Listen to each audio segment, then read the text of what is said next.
The first huge load for a big new client. Traditionally, their work goes to another heavy haulage contractor, so it's all about showing we can get this piece of cargo through with no issues. In trouble before it's even left the yard. We ain't going anywhere. We're 200 mil more than what we are legally allowed to travel on the road. The contract of John Kelly's career. Will his man management skills wreck it on the first move? John abuses everyone and tells everyone they're useless. He's got the tact of a bull ant.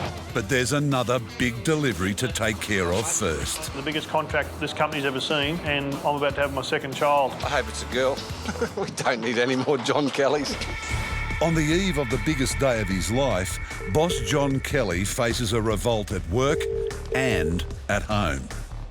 The heat's on to spend more time with his family, from both his wife... Joanne's made it perfectly clear that I haven't dedicated enough family life. ...and his frustrated drivers. Yeah, look, John being on sides, it's a bit of a kick in the guts. He comes in and wants to interfere and micromanage. He's still trying to do the whole lot himself. It's hard for me to commit to family life when I'm so involved with the business and so involved with trucks. When you get a lot of trucks and a lot of blokes working for you, you have to start trusting the blokes you employ to do the job.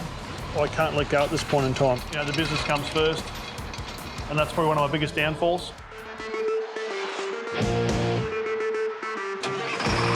It's 10 a.m. at the depot. An anxious John is just hours from two major deliveries. It's a pretty big deal to comprehend. We're just about to enter the biggest contract that this company's ever seen, and I'm about to have my second child. It's a bit of a double whammy. I don't know what I'm more nervous about, second baby or taking on the contract.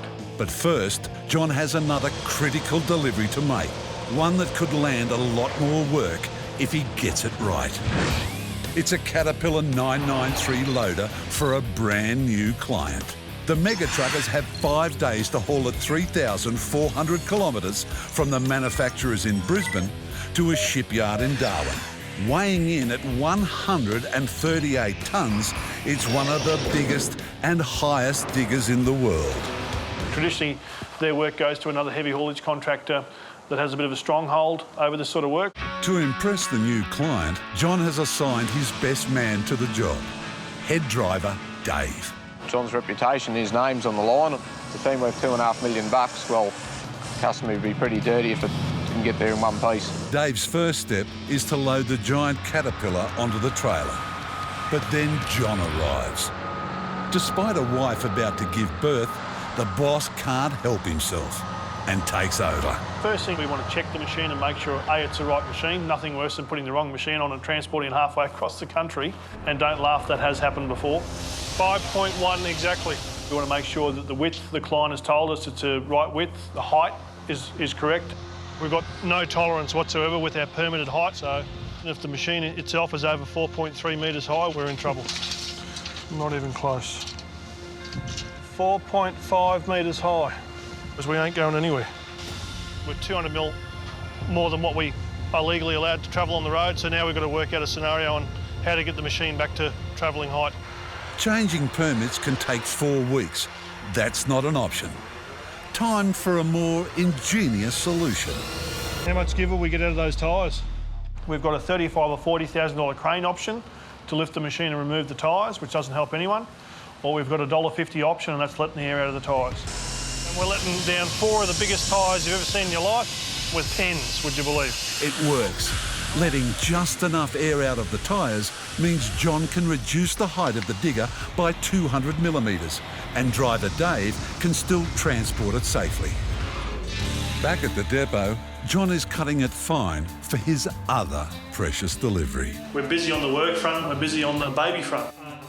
Got to have Joe at the hospital by 12 o'clock today. Baby's due at 2:30, so the threat was I was going to leave here at 6 minutes to 2:30. But no, I better do the right thing.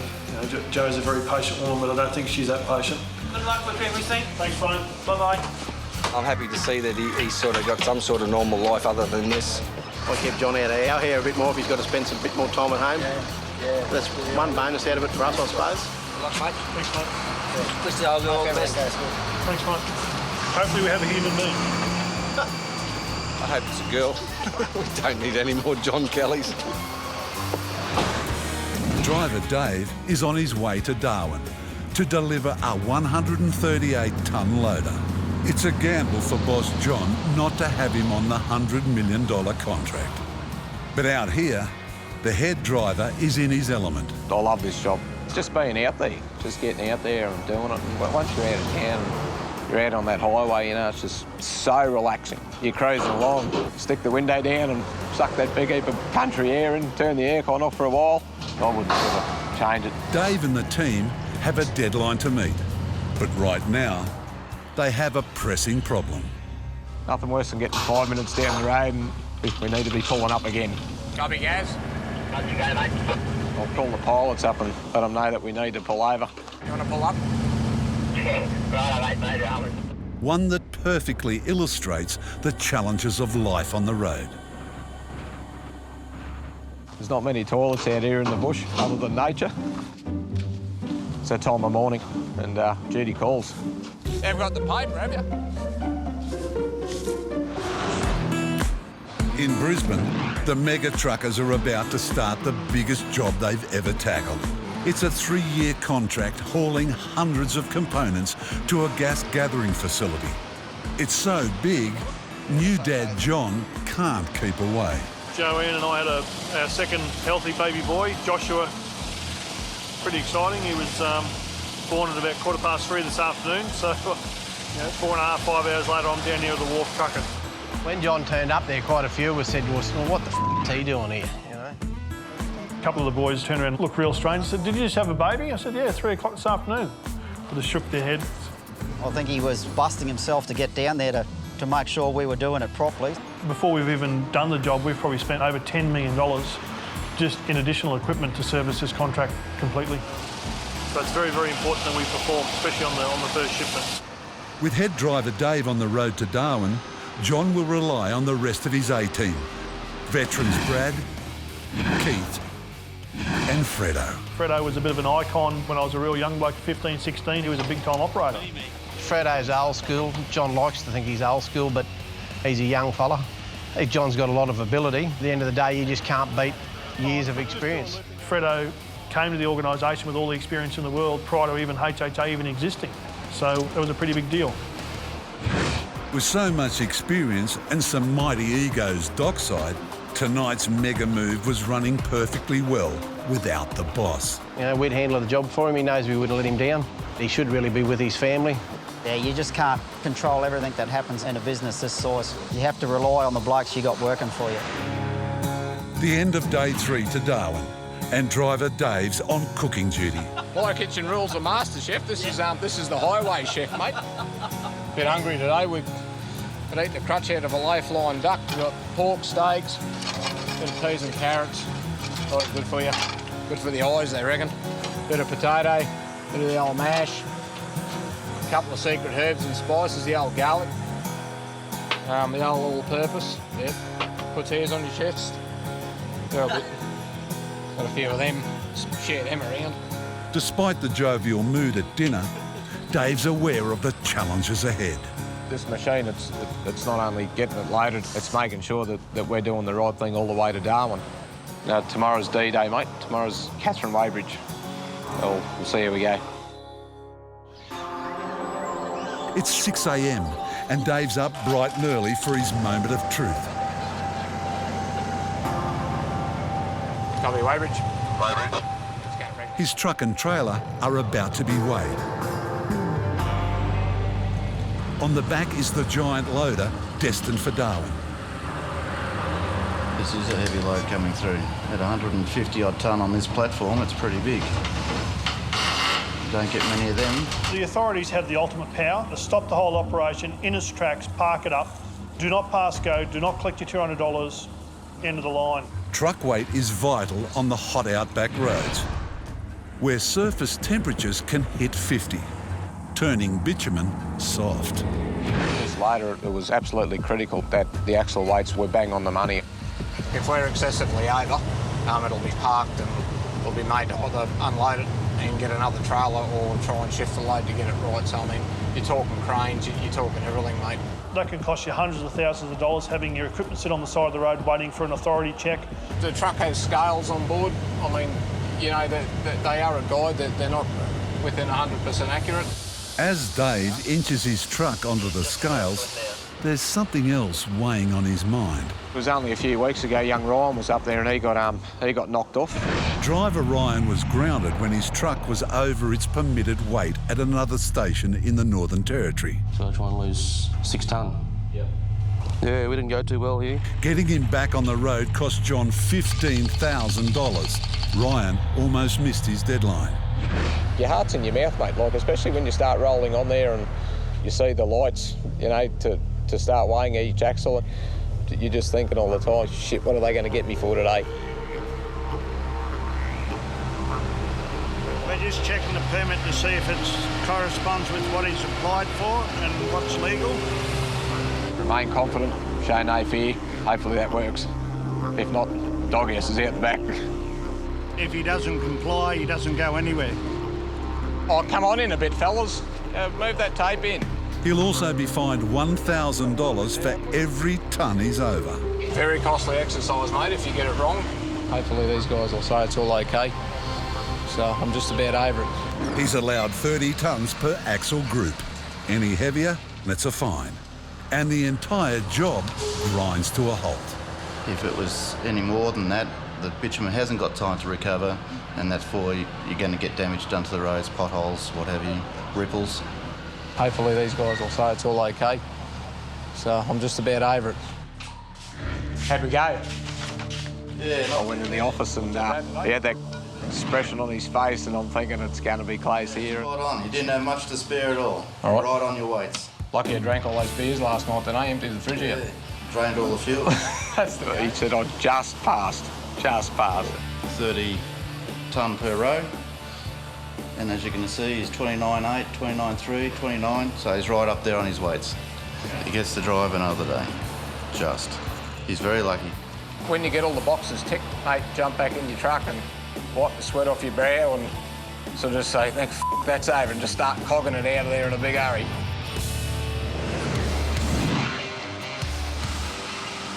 In Brisbane, the MegaTruckers are in the middle of their biggest ever contract.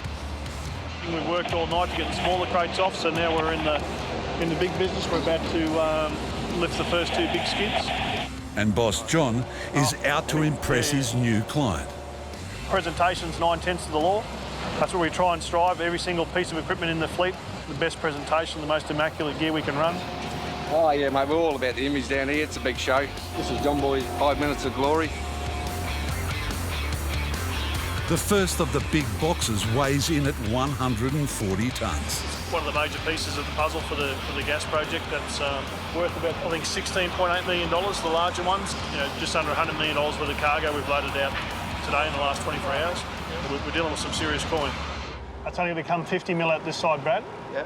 It's just another day, but, you know, we know John's going to be fairly towy, so we just got to accept that, I suppose, on the day that he's got a lot of pressure on his shoulder, and we just get him do the job like we do every other day of the year. About 5.72 metres high, so we've done all our permits for 5.8, so we've got just under 100 mil to spare, so our calculations have been spot on. With the first load on the trailer and more to come, it's veteran Fredo's job to make sure they're secured properly. The lashing points allow us to secure the cargo to the trailer itself, to save a load rolling or a load slipping or a load moving under harsh braking or in an accident. These machines, because they're worth so much money, they've got to be restrained in a certain way, so everything's got to be done, followed all the plans and everything that John's sorted out for the contract. Fredo, when this lands, just make sure before you move off and do anything, you put at least sort of 4 to 6 chains on it. And what we want to do is we want to land the cargo on the trailer. We want to put some temporary lashings on it so we can move it over to our secure area and then finish the lashing point. The most critical thing is actually loading the trailer correctly in the first place. Just whack 160 on there, Chevy, right? We'll handle it.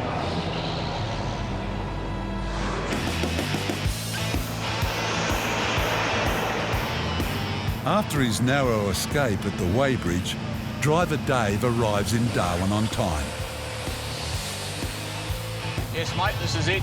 Downtown Darwin. Journey's over. Everything's successful. Another day, another 50 cents. Life and times at Heavy Haulage Australia. Job done, conquering almost 3,500 kilometres of harsh outback. Time for a weekend off. Until the phone rings. Yeah, just had the phone call. Not happy. Looking forward to a bit of R&R in Darwin, but shit's hit the fan in Brisbane, and unfortunately it looks like I'll be on a bird. Dave is urgently needed in Brisbane.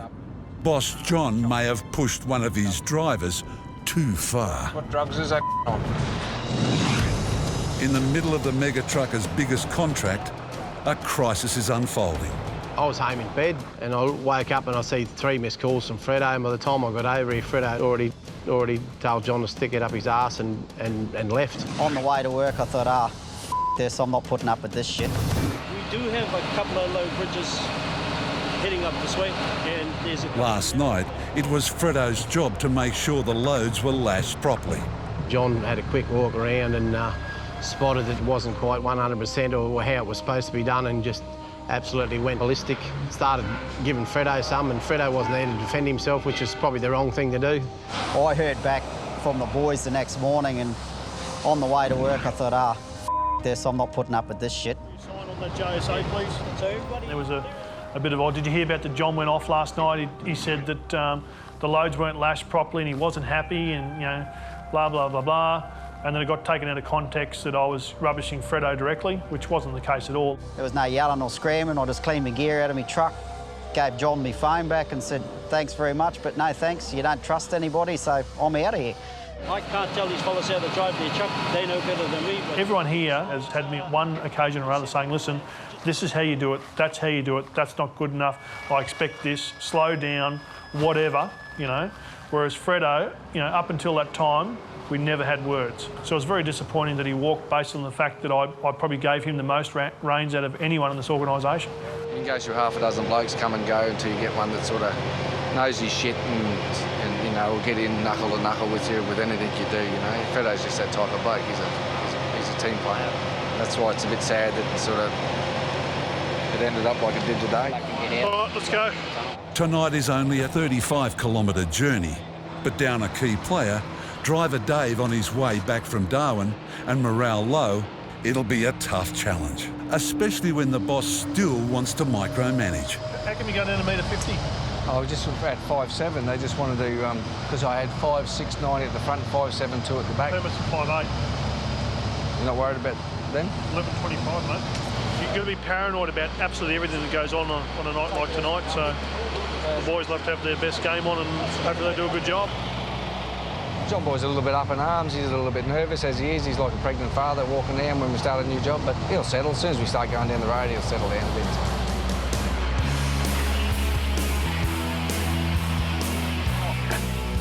It's a big night, a really big night.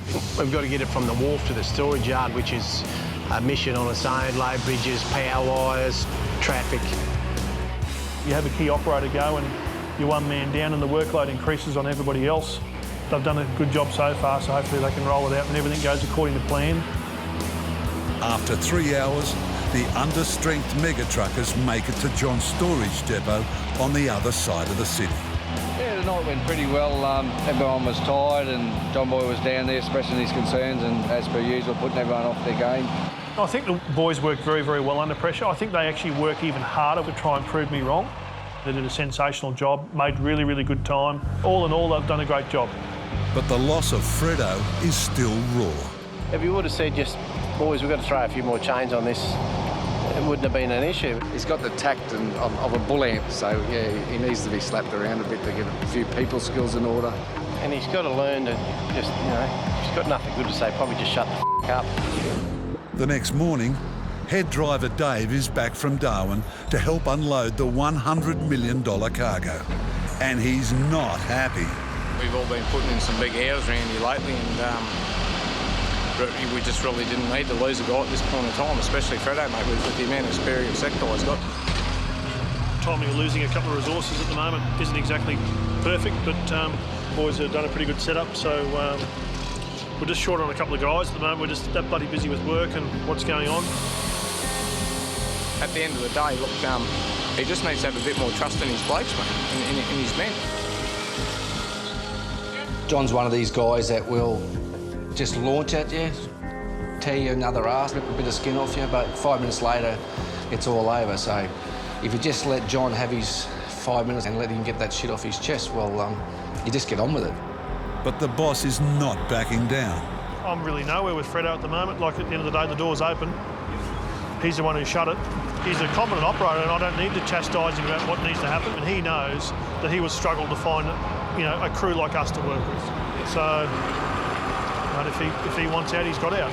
It's pretty simple. This time on MegaTruckers, the contract of a lifetime. Stakes are very high on this job. The time and the money that I've invested in this is ridiculous. Cranks the pressure sky high. I think John Kelly's shitting pins. Well, go and double f***ing check. An A-team driver makes a surprise return I never thought I'd see the day I'd be back through John Kelly's gate. to find the boss on the warpath. Give me a list of 5 obstacles. One standing right here. These guys need to gain my confidence, and they're yet to do that. You should f***ing know that. But has he pushed his men too far? We've got a fairly firm pack around here at the moment. One goes, we all go.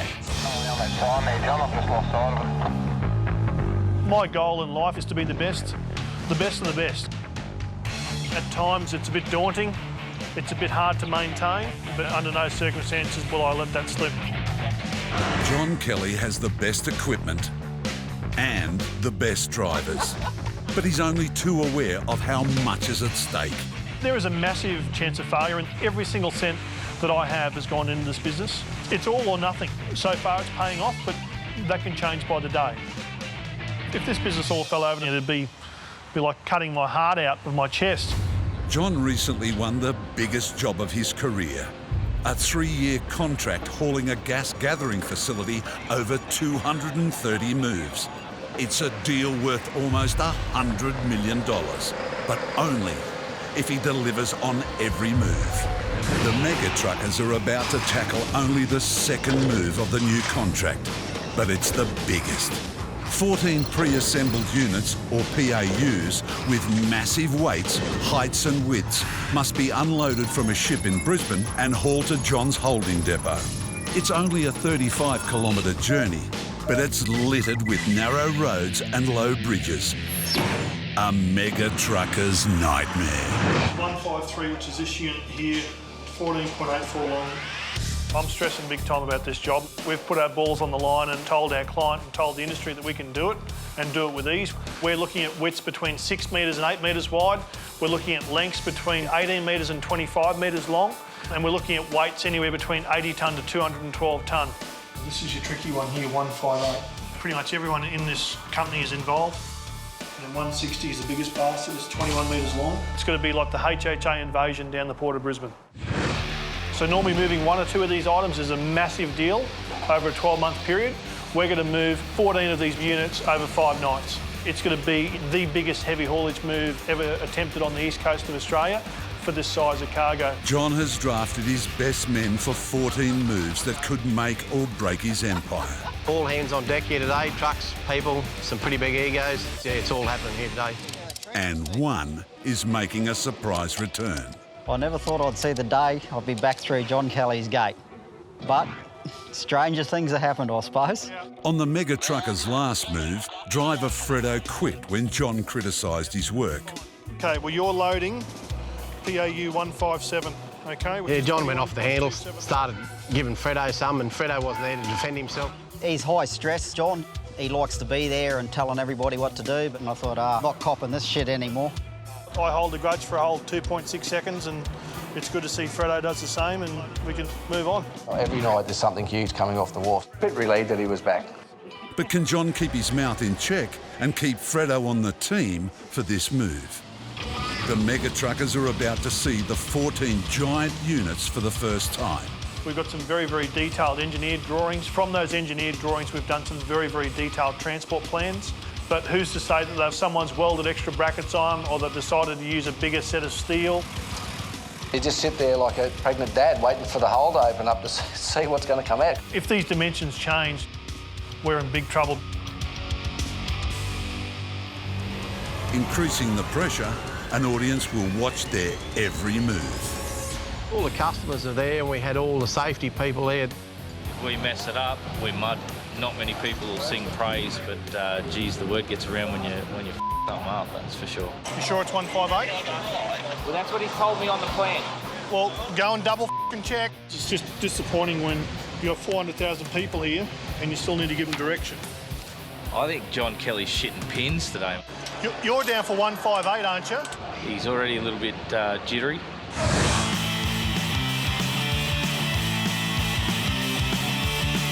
It takes all day to transfer the 14 huge pre-assembled units from the ship to John's trailers. We're nearing completion of day one and we're up to the last load, which was always going to be the most difficult to load. And I'm thinking, everything's gone too smoothly. Surely something's going to go wrong with this move. From our definitive drawings that we were told that weren't going to change under any circumstances, this unit here, since it's left Thailand, has gone from 52 tonne to 67 tonne. It's touching at the joint, so from the joint back to here it's unsupported. If you go down, you'll actually overload that centre joint, it'll snap in this brake. Each weight has an individual setting, so we have to change the setting on this trailer, and it's not a 5-minute job. What we're going to do is actually widen the vessel carrier out another section of holes. So I've gone to the ship's captain, asked him for 40 minutes, and he's proper pissed off. We're going to take it off, recamber the trailer, and then put it back on. So we need about 25 to 40 minutes. To the boys' credit, they've just gone at it like an army. We've recambered that trailer, reset it, and we're back under the hook in less than 15 minutes. Just 1 foot, mate, nice and steady, please. 1 foot, nice and steady. The ship's captain should have had nothing to complain about. With the trailer reset, Keith and Fredo eased the pressure on the team by hauling the first 2 loads a night early. Psychologically, getting those extra 2 loads off the port was a big deal, but it's tip of the iceberg. Another successful mission. Tonight's task is to move 2 of the widest PAUs. But it's clear all's not well with the boss. You can see John getting a bit antsy. You can see the top of his head starting to glow red. And this time, it's not driver Fredo in the firing line. Do you get that height on those set of traffic lights down here? Freight Street? Where's Freight Street?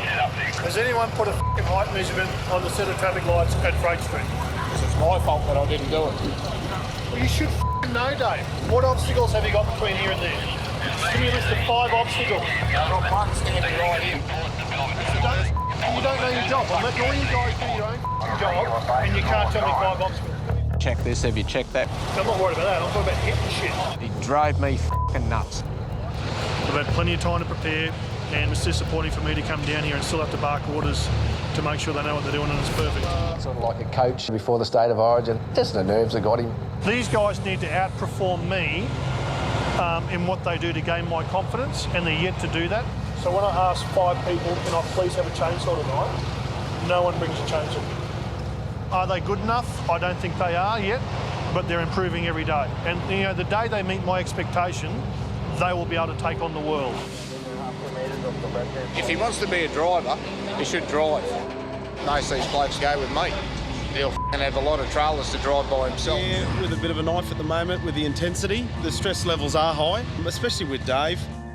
You do understand why I do get emotional and do get the shits before a job.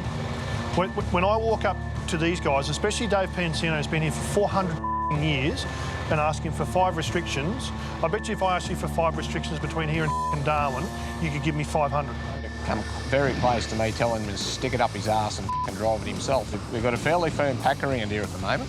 One goes, we all go. Sensing he might have crossed the line, John calls an emergency meeting. Listen, I just want to catch up with the HHA guys. I don't want the coppers in this. I just want to have a talk to... Shut up for a minute. I don't want to hear anyone talk, all right, please? Very, very big night tonight for this massive, massive contract. So I've put my name and my reputation on the line. We've got the most experienced and most professional guys in Australia here doing this job.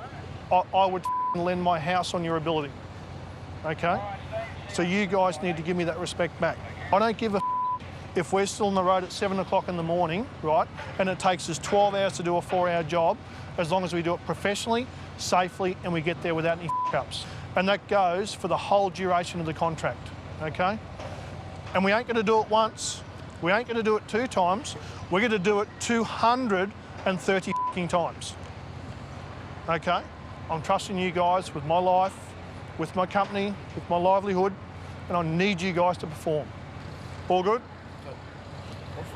I do get cranky, but I do love yous all. He really poured it out of his heart. I sort of felt for him a bit after he gave me a bit of a f***ing serve, but one potential f*** up, he's lost everything, we're all out of a job. John's speech kicks the team into gear, and they finally get underway with the monster units. The boys might whinge and moan that I don't trust them, but at the end of the day, I'm the one that's got 50 million bucks on the line with all this gear. About 4 inches off the gutter here on the driver's side, Dave, perfect line. So we've got less than 3 inches underneath the traffic light to the load. The road's actually on a slope down, so the last thing you want to do is have transfer of weight on your trailer and the load will flick itself up. Is everything all right? Mate, I'm going to hold you up here for about probably 5 or 10 minutes, and the next thing you know, I'm forking out 20 grand for a new set of traffic lights. Super steady, please, Fredo, super steady. If you can just slightly start heading back to your driver's side, Fredo, just a tiny bit. Steady. Steady, steady, very slowly.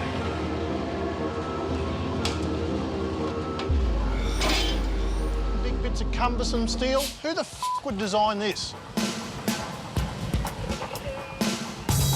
Everything was running very, very smoothly until we come to the Paradise Road off-ramp.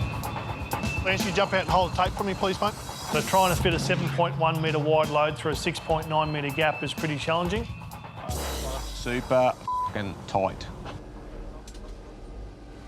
The main legs were hanging over the side of the trailer, and the trailer height wasn't as high as the barrier height. Both feet are just touching the concrete barriers. The way we pick it up is the way we deliver it, and if there's a scratch, a blemish or a mark, we haven't done our job. Why don't we just go up? The MegaTruckers' only option is to raise the trailer hydraulically. With those platform trailers, and they're all plumbed hydraulically off one line. But that carries its own risk. If one of those hoses or one of those legs was to fail and the hose split, well, that trailer can come crashing down on that one side.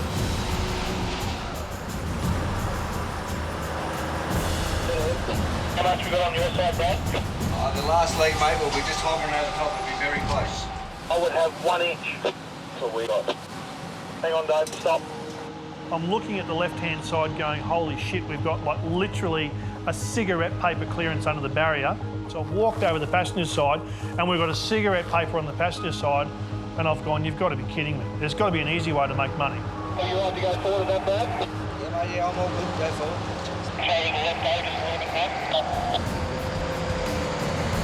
That was probably the most challenging night of my life. Nerve-wracking, nail-biting times. It took us an hour and 50 minutes to travel 200 metres.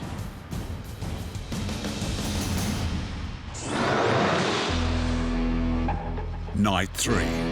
Tonight, the MegaTruckers will haul the biggest section of the entire shipment. And of all the trucking I've done, it all comes down to tonight. John and driver Dave will be on the ground. Behind the wheel is Seaboy. Notorious for going missing, Chris is on a mission to prove he's got what it takes to be a MegaTrucker. Chris has let the boys down in the past. He's got a lot of catching up to do to earn everyone's respect. I'm not Chris's biggest fan. He has got the potential. It's his mouth that gets him in the problem. Seaboy, where's your magnetic flashing lights? With the side lights? No, the strobe, the beacon. There's only 2 on the back. And can you go around and check all the chains, please, mate? Yeah, I did. Have you done that? Yes. You promise? So if I go around and find a loose chain, Go hard. I'll put your f***ing head under the tyre. He knew that I didn't check. I just started to shut him up. When did you check these, Seaboy? Oh, you didn't do these ones? And what, these aren't chains? No. He'll always find another way to tidy something up or to straighten it, but really that's John's reassuring way that makes himself feel as though he's still up there. Double checking, triple checking. As I've always said, complacency ruins perfection, and there ain't no room for complacency when we're moving big cargo on a night like this. The biggest nightmare for Chris on this move is basically the Beaudesert Road Bridge. Clearance under the bridge is just shy of 6 metres. The load is 5.4 before it's even on the trailer. It's going to lower the trailer, mate. I can hear something dragging down me. Yeah, down. No, that's the dog's just dragging down him, honey. If you know much about transporting trucks, they start to get a thing called clutch shudder, and the truck will actually start to bounce. So if you do that too fast, mate, you'll hit the bottom of the bridge. I've got to let this trailer down so it's like literally dragging on the ground to get access underneath that bridge, and we're going to have millimetres to spare. How much we got there, Dave?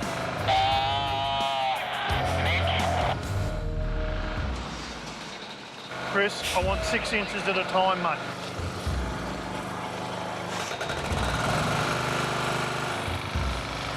Start pulling it out to the right.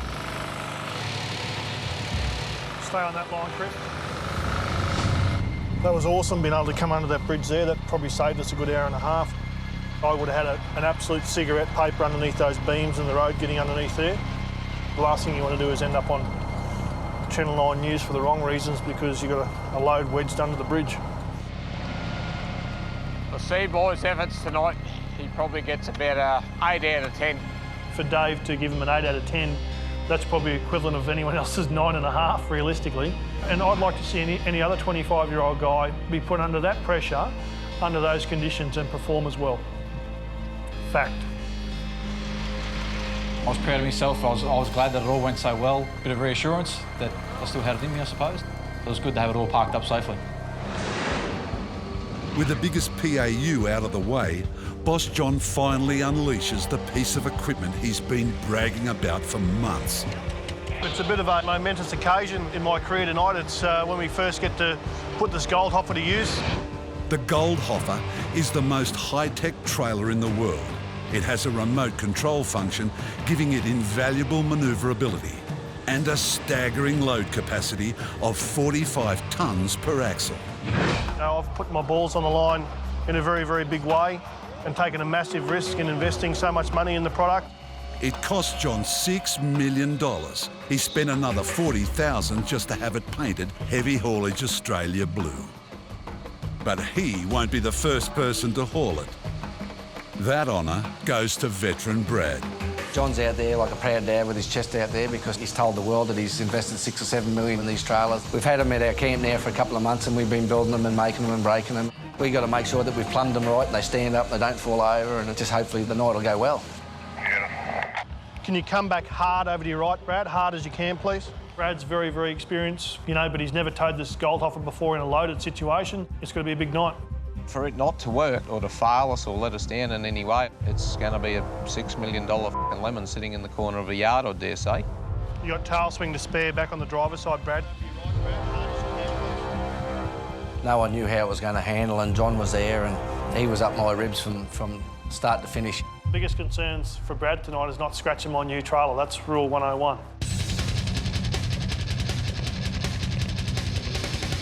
With 100 years' experience between them and their new pride and joy, the MegaTruckers are unstoppable.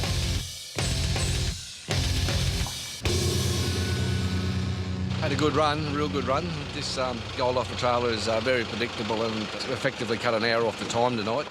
Lap speed record tonight. Brad did an awesome job. Goldhofer's done an awesome job. It's really proved its worth and the job we've done, so very, very cool. The fifth and final night of the massive PAU move. You staying up there, Sonny? And the boss is ready to saddle up. We were shifting PAU 153 in width and in height. Very, very challenging. If all goes to plan tonight, the MegaTruckers will have pulled off the biggest heavy haulage move they've ever attempted. We've got the 14-axle Goldhofer and the big gold digger, so I've got two very, very cool bits of kit that I'm just dying to get out in the highway and have a play with. Going to give the young fella a run to see how he goes. He's talked the talk all week, so he's going to have to walk the walk tonight. The first mistake he makes, I will tell him. Slow down, you f***ing lunatic! Here comes Junior.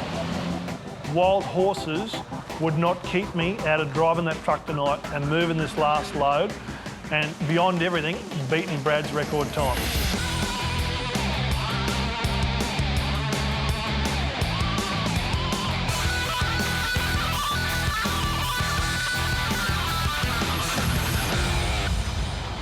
Can't believe I beat Bradders. Money cannot buy that. Smug as a Cheshire, you can't. Look at the piece of shit. Unbelievable. 1986 model truck. Truck's 25 years older than Bradders. 300 horsepower less. The boys have done a great job to get all 14 loads here unscathed. No damage, no issues, no incidents, no dead bodies. There's some pretty good statistics there. Unbelievable job. Well done, mate. Well done, buddy. Unbelievable. We're going to bed. That's where I'm going. It's been a record year for Heavy Haulage Australia. They've moved some of the biggest, widest, heaviest, most challenging loads in their history. Big bits of cumbersome steel. Now, the boss wants to give something back to the people who made it all happen. I could have taken a week off and literally slept for the week, but there's something I need to do. Welcome to Kingston Park Raceway. Everybody with heavy haulage make their way over to Le Mans briefing area. So it's been a fantastic year financially for HHO, and it's a bit of a reward to the boys and all our admin staff. We decided that we'd head down the racetrack and find out who the best driver really is. The competition will unfold over 3 races. But winning isn't the only goal. John Kelly is going down. Mate, there is no strategy. Find John Kelly, take him out. The race reignites the rivalry between boss John and driver Brad. Everyone's going to crash into John Kelly and punt him off the track, and that's me included. Brad takes the first race. I knew that bald-headed bastard was behind me and there was no way in the world he was coming past, ever. I was working hard to get Brad. If you want maximum footage of John Kelly, I feel the camera should be actually pointed around the other way because that's where he'll be all day. I was going to get past that skinny dog Brad. Race 2. As usual, John Kelly will do anything to win. John Kelly hit me up the arse 3 times. Nearly turned into dodgem cars. I couldn't see him. Hang on. What can I smell here? I think it's victory. I got dealt a pretty shit cart that time, so cart it was actually bottoming out. Must be my fat ass. The final race. It's all between John and Brad. Until...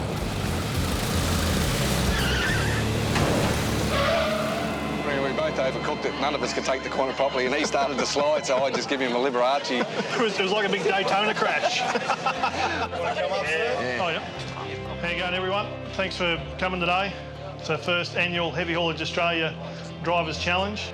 So first place in the Driver Challenge, best at everything, Brad Imber. You could see the look on his face. He was just pissing him off. Well done, mate. How are you, mate? Yeah, it was very nice to take the trophy off him. You want to say a few words, mate? Well, it's one thing to talk the talk, John Boy, but I think I just walked the walk. You're the official winner of the Drivers' Cup, and we got the Worst Driver Award. Normally this bloke's one of our A-team, so I'm a bit concerned about the fact that he's so successful when he puts his arse in a truck seat, but he can't drive a go-kart, and that's Dave Pancino.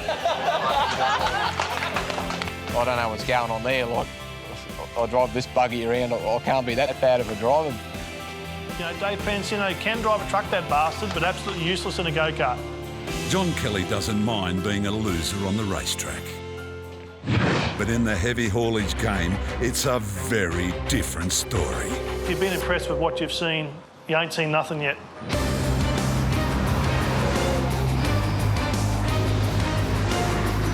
Shift a couple of 100 tonne there. John's talking of shifting 1,000 tonnes.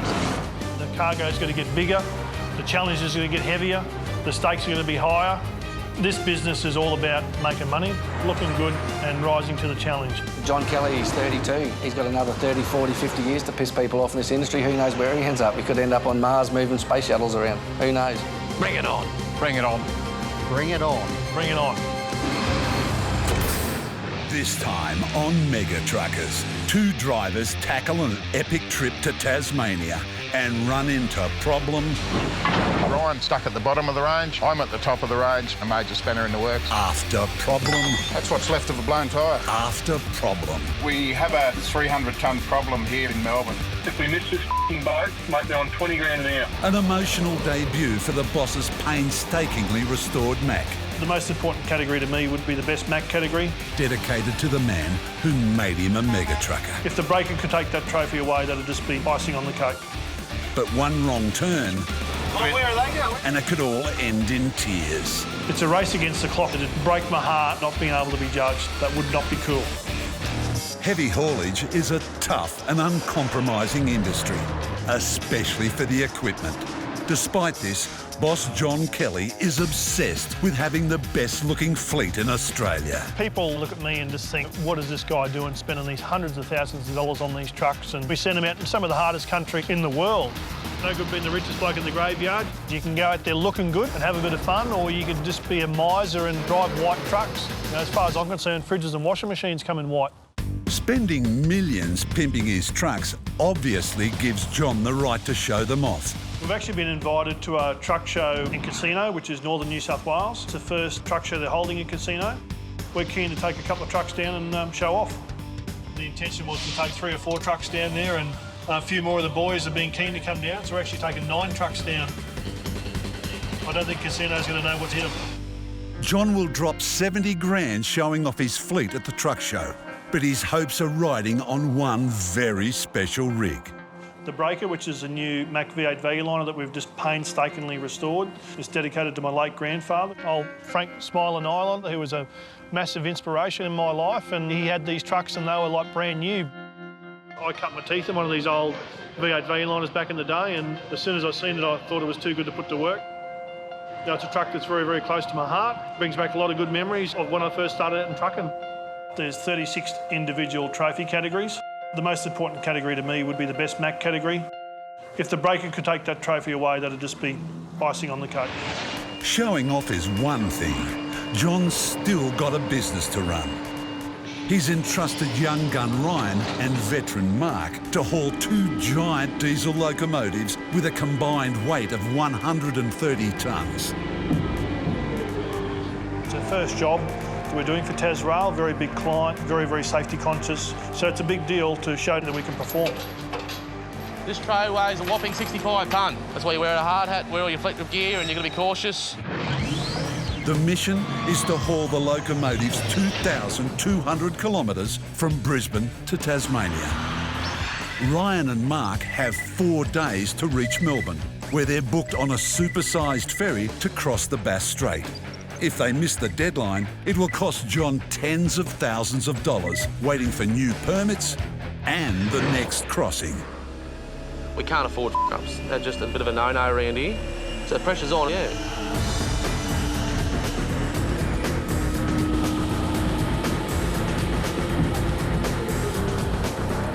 If a load this heavy is even slightly off-centre, it can shift or even roll with catastrophic results. Anything you move in heavy haulage, the whole art is how you put it on. And it's critical that you get that right. Once we leave here, there's no cranes on the side of the road. One of these chains breaker could be deadly. So being 65 tonne, you only probably need 7 chains, but I'll put 12 chains in this, which is good for about 100, 120 tonne there. Better be safe than sorry. I'm hoping that Mark can lend a bit of his experience to Ryan. We've got some big things in mind for Ryan, and this will be a great test for him. How you looking, Ryan? Ryan up. You sound like a drill sergeant. Left, right, left. After 6 long hours, the 2 locos are lashed and loaded. The MegaTruckers now have 4 days to make Tasmania without delays. They should make it easily, but an easy deadline turns into a nightmare once you have some issues. At the depot, John has assembled his truck show team and they're ready to roll. No, it's not a cheap exercise. You know, you've taken into consideration, I suppose, your fuel, your wages costs, and the fact we're parking quite a few trucks up over the weekend when we've got other work on as well. It's probably costing me 70 grand to take these trucks down there, but, you know, it's all about having a bit of fun.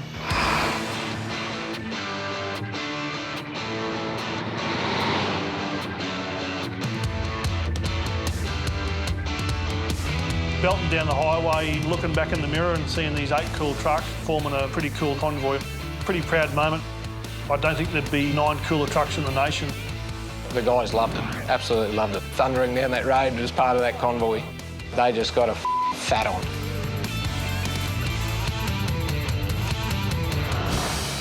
On the locomotives move, drivers Mark and Ryan must avoid the congested city of Brisbane. But that means taking on a road that's claimed many a MegaTrucker. We've just left QR National, and the first major obstacle we'll have during the course of this afternoon will be Toowoomba Range. There's always a capacity for that range to bite you in the arse. It's 20 grueling kilometres uphill with a 10% gradient, so this leg of the move requires extra horsepower.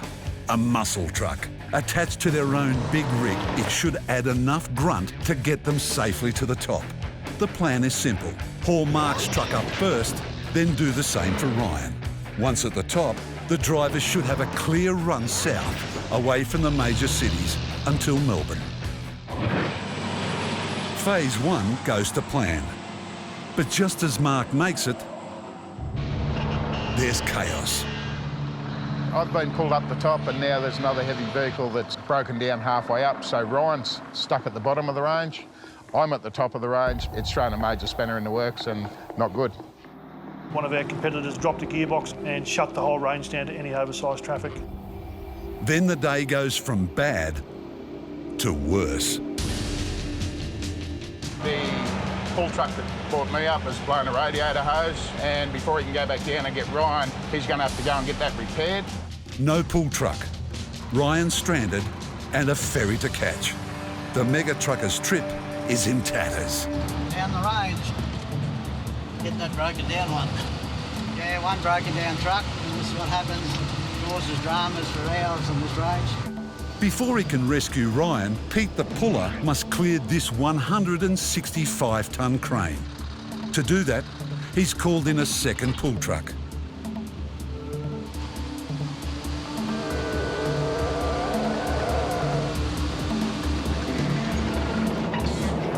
But they still can't budge the mammoth load. Then Pete has an idea. Increasing the weight at the rear of the yellow pull truck should give it more traction, allowing the tyres to get a firmer grip on the road. If this doesn't work, we'll have to bring another truck down. Now for the horsepower to do the work.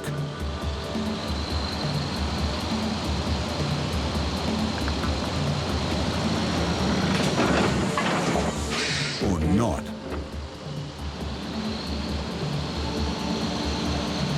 Finally, it works.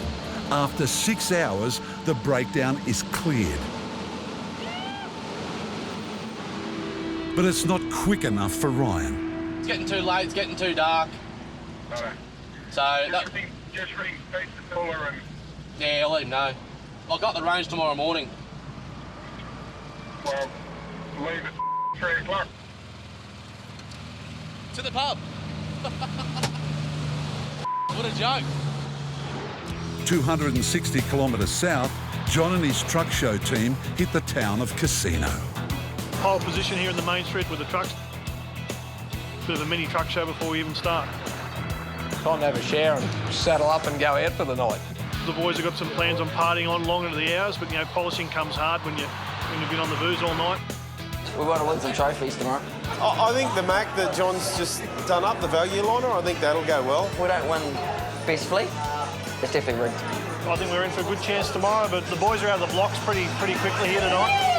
I think Dave Pansino's on about his 10th beer. So the plan for the morning is to get these guys' sorry asses out of bed, get these trucks looking to their best potential, and hopefully we're a force to be reckoned with tomorrow. Jump around! Jump around! It is 3:45 and I'm finally getting to pull up the range after many hours waiting. On the locomotives move, MegaTrucker Ryan is 15 hours behind schedule. He's got just 2 days to be on a ferry 1,500 kilometres away in Melbourne. So 3 months has been booked in, so we've got to get out there and get on time. We're off finally. The pull truck drags him 20 kilometres up the Toowoomba range. With Pete the pull on the job, we'll be having an issue. So he knows his shit up that hill. I reckon he knows every metre off by heart. Thanks, Pete. No issues. Righto. Rock and roll. Objective of the day is to catch Mark ASAP, but we got some miles to make. 300 kilometres to the south, Mark decides to wait for Ryan. It's a risk. Missing the ferry to Tasmania could cost boss John tens of thousands of dollars. When Ryan catches up, it proves a good call. Ryan's blown a tyre on the inside. Done a good job on it. When I was young, I used to bite them off with big teeth.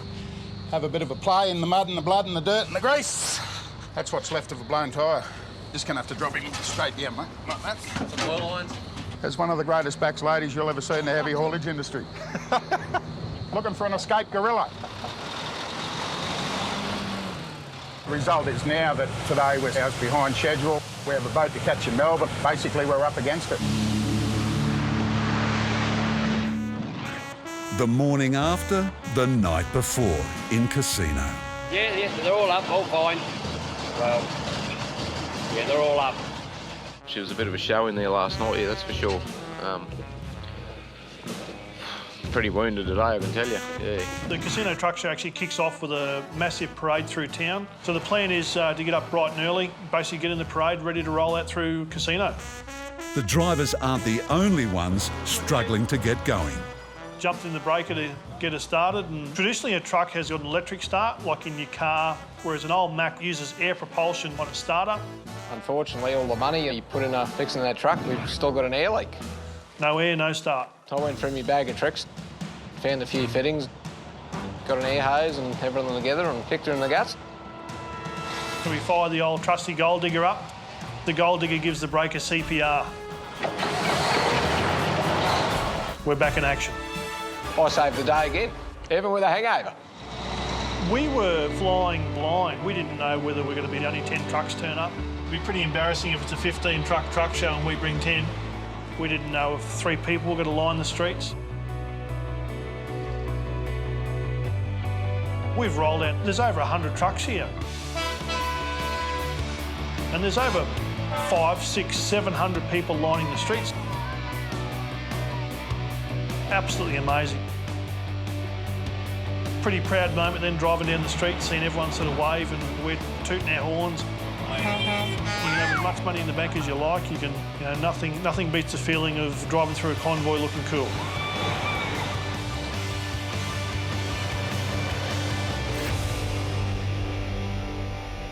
Straight after the convoy, we've got to go into the main arena and assemble these trucks ready for judging.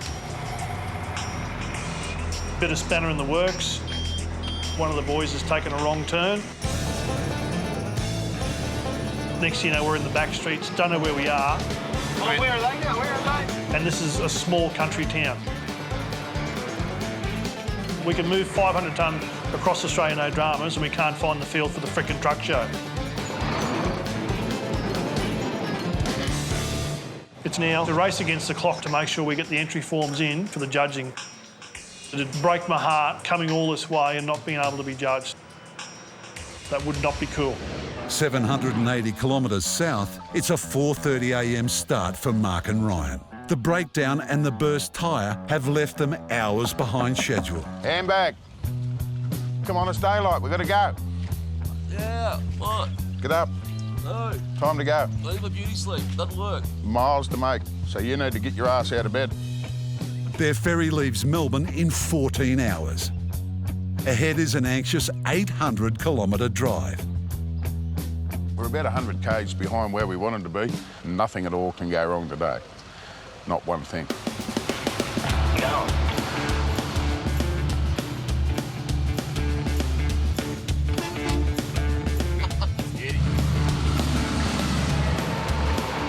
The journey takes them through half of New South Wales and into Victoria.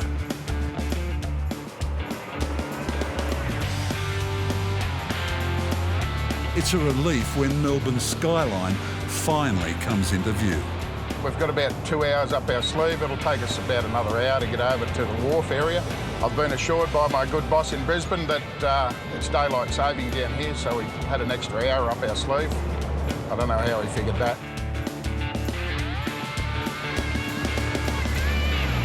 Just going to go and see the shipping company now and get all our paperwork fixed up. The ferry to Tasmania leaves in less than 1 hour. But it looks like Ryan and Mark's journey could be coming to an end right here.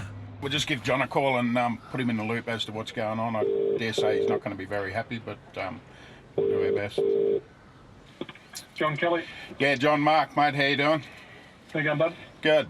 Mate, we have a 300-tonne problem here on the wharf in Melbourne. Right. Apparently there is no booking for the shipping today. But Oh, mate, how the that up? Like, you go talk to the operations people down there at the wharf, and you tell them if we miss this boat, mate, they're on 20 grand an hour. Okay. No problem. So you sort it out. I don't want to know about it. Ring me back when you got it sorted. Righto, mate. Thank you. See ya. Bye-bye. Bye. Yeah, okay. There's no paperwork, there's no manifest, there's no con note for us to go on the ship. We need to go and get something sorted out, and sorted out pretty quick. Mark's a big boy, he's over 21, I'm sure he can sort it out. 15 minutes later, Mark has an answer.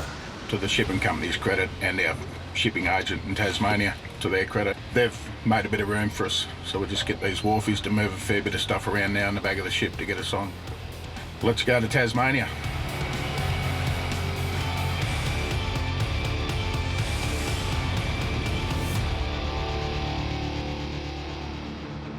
After 10 hours crossing Bass Strait, the MegaTruckers reach Tasmania.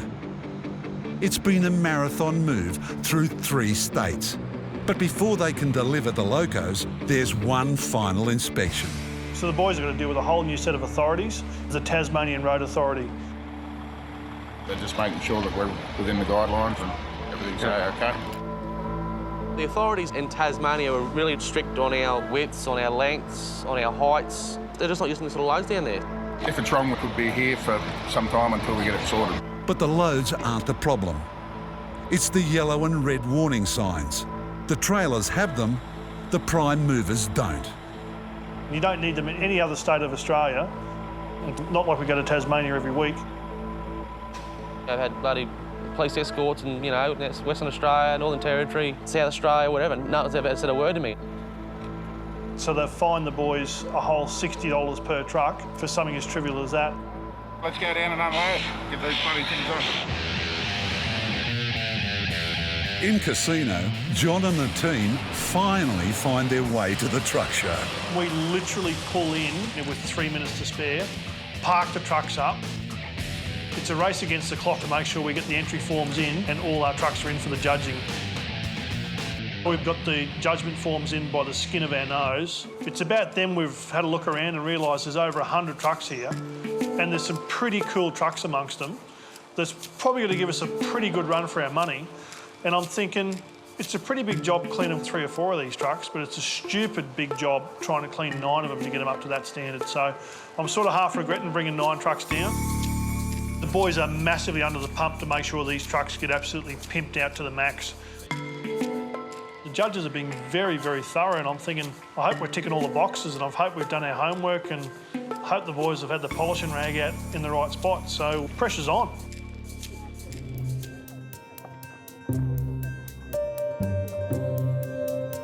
And they start announcing the categories for all the trophies. Come to the official part of the afternoon. Best tilt trade, heavy haulage. The top judged elite, number 19, heavy haulage. Number 14 from heavy haulage. And number 13 from heavy haulage.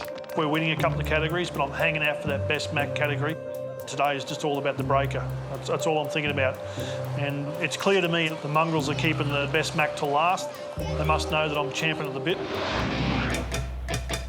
After copping a fine, Ryan and Mark are back on track to deliver their 2 locomotives. One of my biggest issues is actually going through Tasmania. I've never been through Tasmania before. Tasmania don't believe in big trailers. Just about there, mate. We'll just get down in the wrong side this intersection down here. Tasmania is well renowned for its tourism. It ain't built for heavy haulage. We only have 5 or 6 inches on the front left-hand side of the truck and dolly, and probably 2 inches on the back left side.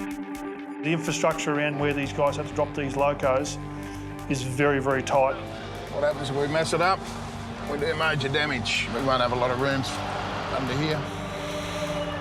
With lowered trailers, can't hear any creaking and banging back there, so hopefully the locomotives make it under the bridge with inches to spare. Rock 'em now, Mark. No, thanks, mate. Finally, they make the delivery depot. Beset by breakdowns, burst tyres and delays, Ryan and Mark's 2,400 kilometre journey is over. Bloody cool enough for you? You wouldn't be feeling it, you're working too hard. The last task is to secure the locomotives for the final lift. Get this out the way and we're going to have a couple of ginger beers tonight, I suppose, and let our hair down a bit. Each of their rigs has burnt through $15,000 worth of diesel to help Tasmania's railways keep on track. You know, Mark and Ryan did a really good job. A simple run turned into a very hard run from the get-go. Basically the money shot right here. And they caught up time, and Ryan's come away and has learned a lot from Mark's experience. There's a section in there that doesn't want to play. Once the logos are attached to their bogies, beautiful. The job is officially over. I think they deserve the ginger beer that they're due. In Casino, John's trucks have won 8 trophies. Now it's the moment of truth for the restored Mack he dedicated to his late grandfather. All right, last but not least, best Mack. They announced best Mack category. There was a first and second prize. Second goes to number 17, Heavy Haulage Australia. Second prize went to the Lone Ranger. And I'm going, oh, what's got first? Because that Lone Ranger, that's a pretty cool truck. Like, you've got to have a pretty special truck to beat that. And they announced first prize. First goes to the number 11, Heavy Haulage Australia. And the breaker won it, and I was just sort of knocked me over with a feather. That was fantastic. I'd just like to say thanks for my guys for taking the weekend off, and it's always good to get out amongst all you good people and have a bit of fun and show off. Thanks for your support and your kind comments, and keep on trucking. Thanks, John. I'll never forget that weekend. I went out of my way to quarantine that truck and make sure I didn't go to work until it went to a truck show. You know, old Smiler, old Frank, he'd never been to a truck show in his life. I think he was allergic to truck shows. He was allergic to chrome. To win those trophies and listen to the public about what they thought about that truck, you know, that's it's just amazing.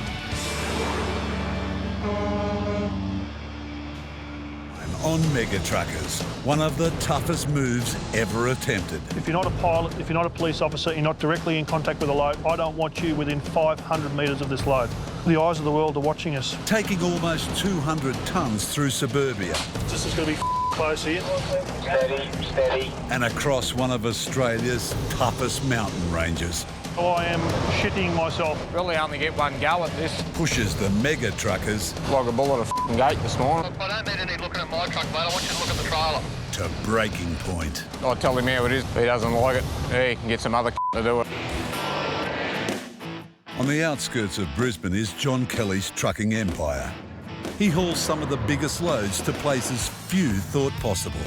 I like the jobs where our competitors walk up and go, oh, that can't be done, that's too hard, that's too high, that's too heavy. Put your handbag on the passenger seat and harden up, that's what I say.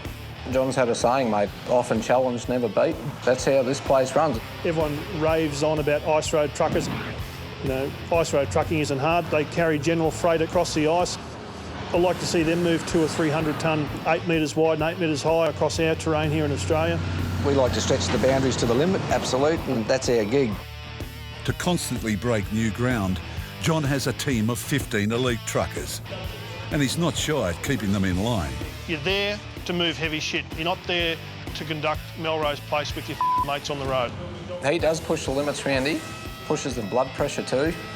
That's how it is, mate. If you want to work for him, it's either put up or shut up, or see you later. And if you up and anything goes wrong, I will dead set burn your house down. It's written on the front wall in the yard, mate. Complacency ruins perfection. He is a perfectionist. He expects that out of all us, every one of us. Today, John has the weight of the company's next big job on his mind. It's one where only perfection will do.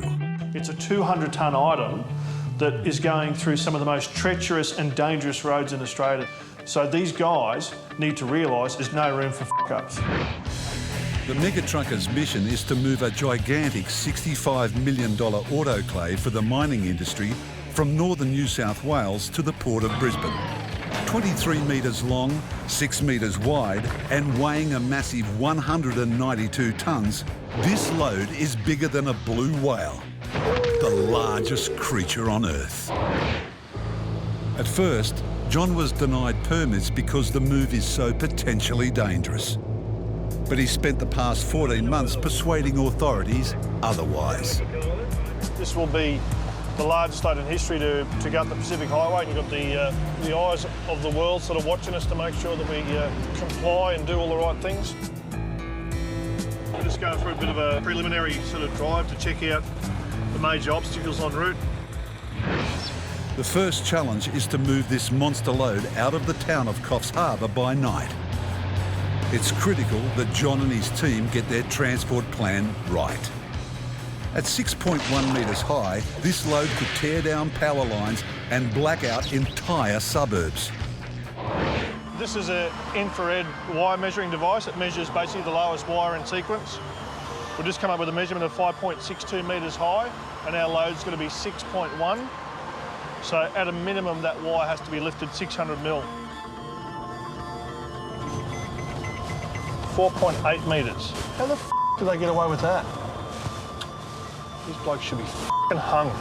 The problem is there's only so much we can lift these wires, so if there's not enough stretch in that wire, well, it's coming down. Unbelievable.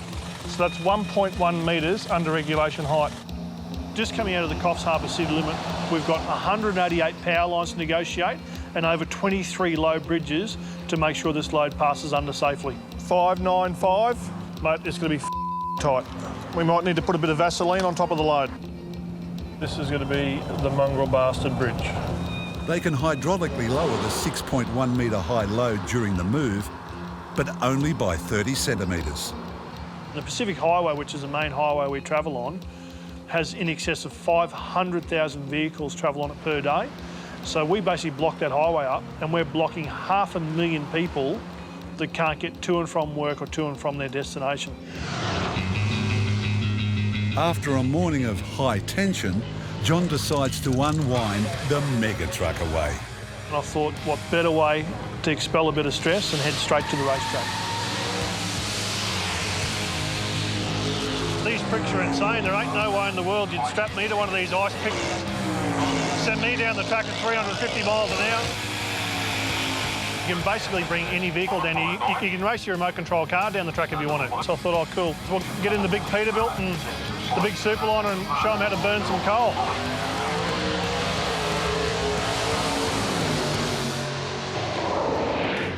At the depot, word gets around that the boss is challenging his youngest driver, Ryan, to a drag race. John and Ryan are going to race down the quarter mile. Both very competitive drivers, both very competent drivers. My money's on Rhino. He's going to have to smoke the boss if he's going to be any good. It's going to get close, but Rhino will go. So in the red corner, I've got me saddled up in the big Majestic Peterbilt, and in the blue corner, we've got Ryan in the Lone Ranger. So bring it on. There's these two semi-trailers, so a different mix of entertainment for us here tonight.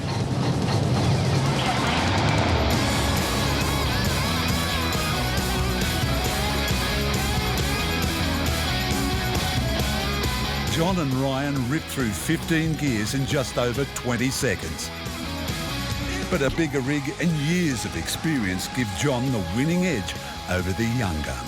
The big red Peterbilt flogged Ryan by 50 truck lengths, so probably wasn't that much, but it may as well have been a one. Rhino is a young buck of the organisation here, so there's no way in the world I was going to let him win. The next morning, it's time to load the massive 192-tonne autoclave. But there's one thing even John can't control. Been up all night hoping the weather's going to change and be a bit more forgiving to us, but it's still raining. Been doing it for quite a few years, and this is probably one that's got the old, it's not butterflies, they feel like emus at the moment, having a bit of a kick. And it's not the load and the weight, it's just the route that we've got in front of us, and whether the big fella's supplied for us, it's always a challenge you don't need. The team must move the autoclave from Coffs Harbour to the port of Brisbane in Queensland. Normally, it's a 400-kilometre journey. But to avoid disrupting major highways, the MegaTruckers will take a much longer route, 1,400 kilometres inland. I want it down there and under that vessel in 20 minutes. This huge cargo will take 9 painstaking hours to load. I need to make sure those centre bollards are directly in centre, because if they're off centre, it's not going to sit properly. Get it wrong, and John's $2.5 million trailer could snap in half. Potential for that trailer to roll over is just astronomical. The headaches and the shit that would cause, you may as well just close the gates and walk away. I mean, that would absolutely break this place. I want to put as much load here because it'll distribute the weight properly. That's what the RTA's coming here to do, to see if we end up with 4 axles at each end, real heavy. They're allowed a combined weight of 250 tonnes. Any heavier and 14 months of planning goes down the drain. If the RTA inspection have any issues with that, it means we're not going anywhere, so got to make sure we get that right. Together, the autoclave and trailer weigh in at 247 tonnes. Add 24 high tensile steel chains and it's going to be close. Inspectors weigh all 14 axles. If you want to see your scales, it's 3.5 tonne. 3.65. So this is really crunch time. We've done all the work that we can. We've loaded it, we've lashed it, we're ready to go. I'd hate to think if this vessel goes heavier, what the delay could be. They can stop us from moving at all. 3.9. We've actually ruined one of the RTA's scales. It's good news. They're just underweight. But the bad news is the MegaTruckers are going nowhere. The last 24 hours, it's been continually raining. The RTA's pulled all their approvals and grounded us for 7 days. Oh, it's a bit disappointing, actually. Everyone's geared up, wanting to go, and yeah, it's just a bit of an upset, mate. We've got 4 trucks tied up, doing nothing now until this job's done. That's life, that's heavy haulage, mate. Having 4 trucks and a trailer lying idle for a week can be costly. A major setback like this, it's going to cost us between $400,000 and $600,000 all said and done. It definitely hurts. It's going to be a pretty jam-packed night tonight, and everyone needs to be on the ball. The autoclave is so heavy, it'll need 2 trucks to pull up front and 2 more to push at the back. The trucks, trailer and chains will make this a gigantic 400-tonne load. It takes 2 hours to hook up the 4 trucks. Steady. Jesus Christ! Come on, Leon, you big f***ing bear. So we've got Jay Cash in the lead, Bandit 1, Heavy 5, and we've got Bandit 2 down the back. So combined, we've got just under basically 3,500 horsepower hooked up here to move this big load. Make sure all the suspension taps are open and double check those join ones are the wrong way around. With 4 trucks, a trailer, safety vehicles and a police escort, it's a 200-metre, 10-vehicle monster convoy. We've got electrical people out, we've got poles, we've got police, mate, there's more authority here than you'd care to take a stick at. This is the job authorities said John couldn't pull off. Time to prove them wrong. If you're not a pilot, if you're not a police officer, you're not directly in contact with a load, I don't want you within 500 metres of this load. The eyes of the world are watching us. Let's go. We had a whole week to think about everything that could go wrong. The funny thing is, when you back up to the load, you just forget about that stuff. It's probably a bit like throwing your leg over a bull. You're shitting yourself before you do it, but when they throw the gate open, it's holy shit, hang on, let's go for the ride. It's 10 p.m. John and his team have 8 hours to reach the outskirts of Coffs Harbour. It's only 18 kilometres, but every power line needs to be lifted manually and carefully. Got pedestrians on the bridge. One slip could leave thousands without electricity. But while power lines can be lifted, bridges can't. We're right up on our tolerances for height, so we need to make sure that we've got absolutely everything double checked. Check the front. The trailer can be lowered, but only by 300 millimetres. If one measurement is out, they risk jamming the load under the bridge or bringing it down. Right. Quiet, let's do it. Dave, can you see? Yeah, mate, yep. Righto, let's just roll off real steady, boys. This is going to be close here. Righto, that's fairly straight there, on you two. How much clearance we got? Steady.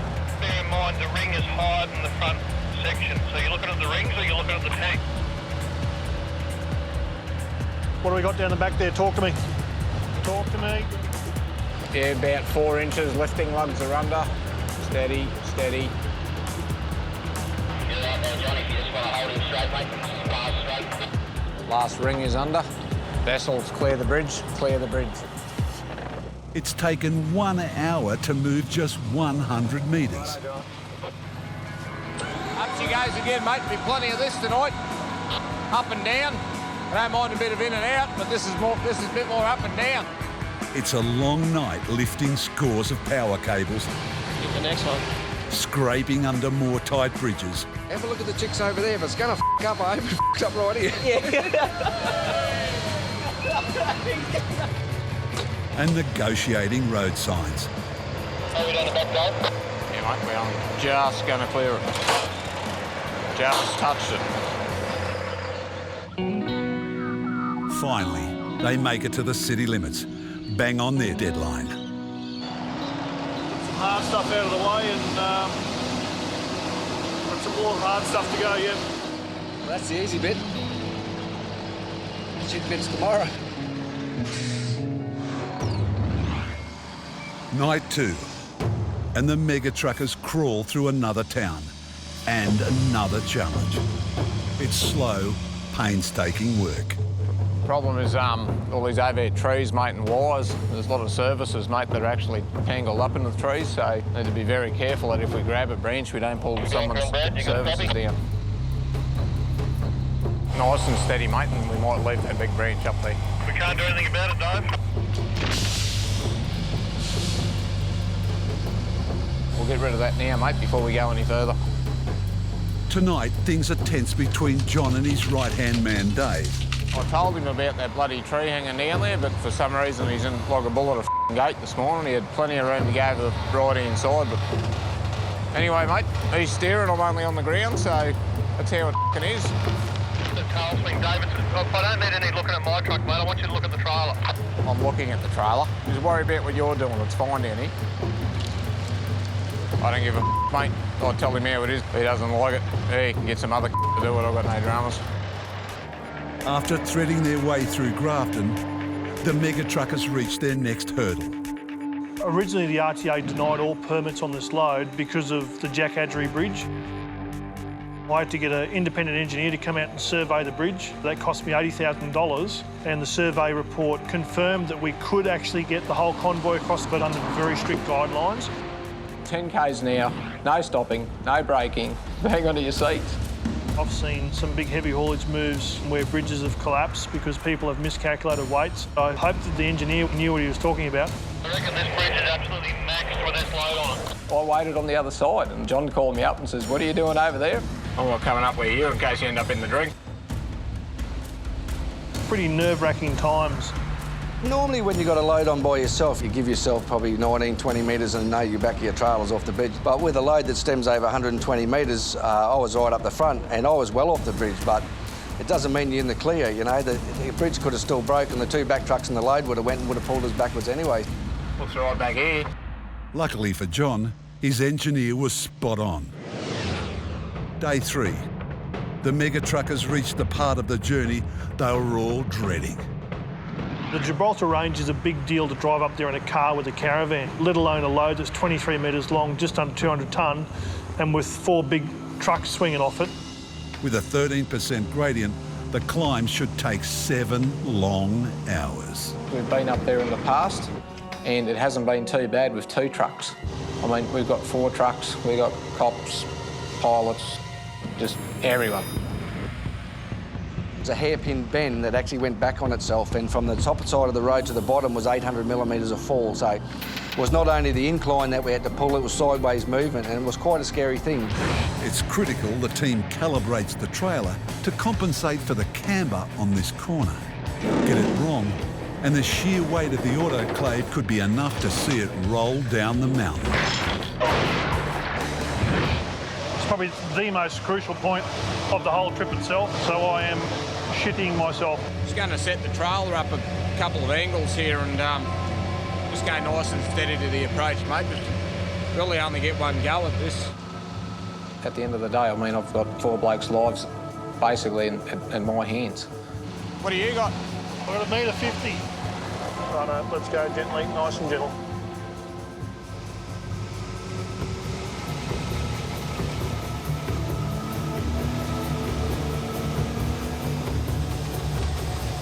We've actually had to let the right-hand side of the trailer down to make sure the trailer's absolutely level.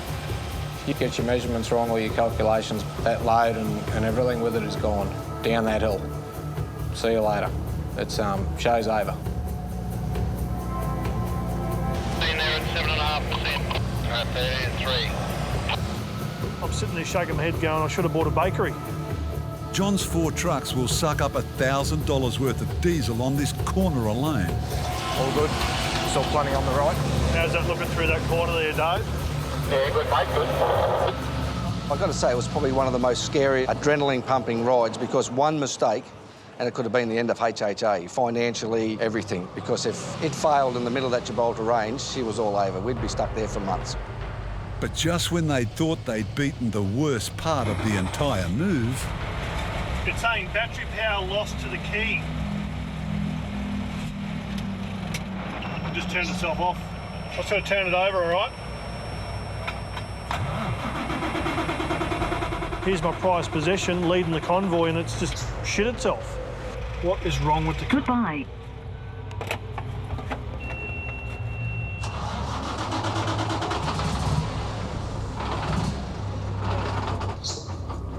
Not out of fuel by any chance. Goodbye. On one of boss John Kelly's biggest moves, his truck, J Cash, is broken down on the notorious Gibraltar range. Lost power to the ECM unit. The ECM's the computer, mate, for the engine. All these new trucks, mate, the modern technology can let you down, mate. Without a laptop these days, you pretty much to do anything on these things. It will take hours for a new ECM to arrive, but the drivers actually seem relieved. It's a good chance for all the trucks to cool down and John Boy to warm up with stress, so no, we're taking it easy, mate. We're enjoying it. The whole John Boy's probably spinning out, but we're doing all right. But most of the guys took advantage of that. We were pretty well burnt, so we all had a bit of a feed and all went to go and have a camp. 3 hours later, the ECM turns up. Put a new one in it. And J Cash is back on the road.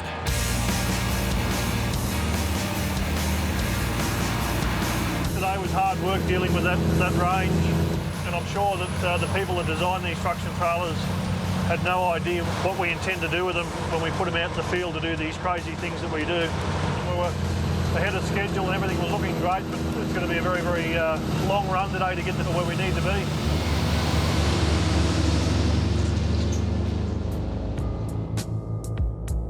John and the team enter Queensland and come across a stark reminder of a natural disaster. Through this region here, we had the worst flooding we've ever had in the last 50 or 60 years, and the flooding was absolutely catastrophic.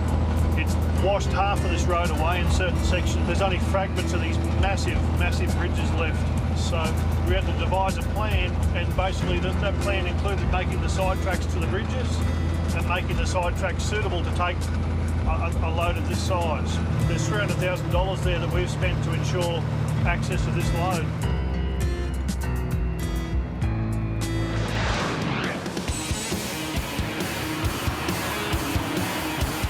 After 5 days, the MegaTruckers are on the outskirts of Brisbane with 192 tonnes of mining hardware in tow. It's not going to be easy going through the city centre of Queensland's capital. It'll be a walk in the park if we're sticking to all the main highways, but we're going down some pretty narrow and winding back streets that you struggle to get a standard truck through, let alone something this big.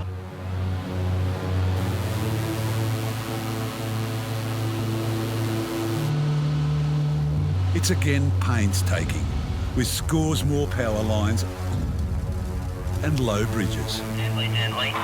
It's been a hard road from the day we put this autoclave on to the day we've got here now. All good. But we're coming home, and we're coming home strong.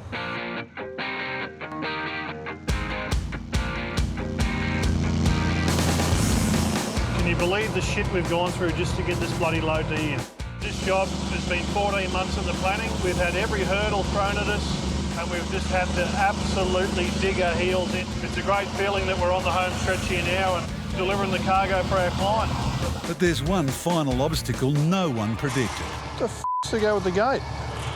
After everything they've been through, it takes a frustrating 20 minutes just to open the depot gate. Yeah, they said we'd never make it. Anyway, we're here. I've lost probably 10 years out of my life, but I won't count my chickens until the crane lifts it off in the morning and puts it in the shed. So stay tuned. Finally, it's delivery day for the $165 million autoclave. An epic journey is about to end. This job's been my life full time for the last 4 months. It was a big relief knowing that you're only minutes away from pulling out and sort of finishing the job on a total high. On this job, the MegaTruckers have burned $35,000 in diesel at just 400 metres a litre. Getting the autoclave from Coffs Harbour to Brisbane was just an engineering feat, I reckon. We've travelled about 1,400 kilometres just to get here. We all sat around the table having a beer and we couldn't think of a harder, more intrepid, more dangerous, more pain in the arse way to come than what we've just come through. Now, this 192-tonne piece of equipment will be shipped to a gold mine in Canada. We've done it. So no one can say that we can't do it. We've done it. To finish it on a high, undamaged, unscathed, that's groundbreaking. That's cool.